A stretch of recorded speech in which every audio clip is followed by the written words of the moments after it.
Dubai एक ऐसा शहर जहां लोग समझते हैं कि पैसा बरसता है, जहां हर तरफ रोशनियां, बुलंद इमारतें और लग्जरी जिंदगी नजर आती है। लेकिन क्या ये वाकई जन्नत है या एक ऐसी आजमाइश जहां हर कोई टिक नहीं पाता?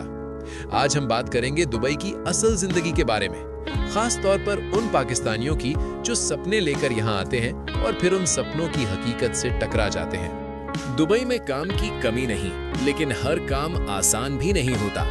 यहाँ ज्यादातर पाकिस्तानी लोग कंस्ट्रक्शन, ड्राइविंग, डिलीवरी या छोटी जॉब्स करते हैं। कुछ लोग अच्छी जॉब्स भी हासिल कर लेते हैं, लेकिन ये हर किसी के लिए मुमकिन नहीं होता।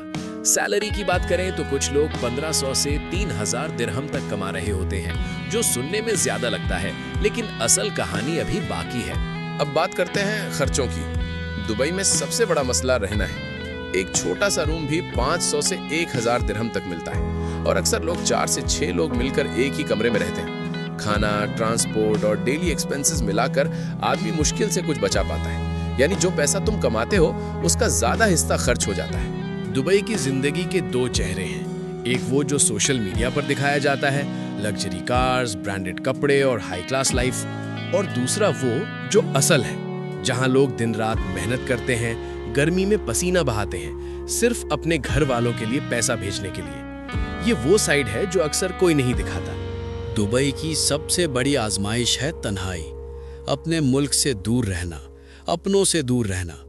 फिर गर्मी इतनी ज्यादा कि बाहर निकलना मुश्किल हो जाता है, और अगर जॉब चली जाए तो जिंदगी और भी मुश्किल हो जाती है। बहुत से लोग यहाँ आकर मेंटली और फिजिकली थक जाते हैं। तो क्या दुबई जन्नत है? हाँ, उन लोगों के लिए जो मेहनत के साथ सही प्लानिंग करते हैं। और क्या दुबई आजमाइश है? बिल्कुल, उन लोगों के लिए जो सिर्फ सपने देखकर बिना सोचे समझे आ जाते हैं। दुबई असल में एक टेस्ट है। जो मेहनत करता है वो जीत जाता है, और जो हार मान लेता है वो टूट जाता है। अगर आप भी दुबई जाने का सोच रहे हैं तो पहले इस हकीकत को जरूर समझ लें। वीडियो पसंद आए तो लाइक करें और चैनल को सब्सक्राइब करें, ताकि ऐसी और सच्चाइयां आप तक पहुंचती रहें।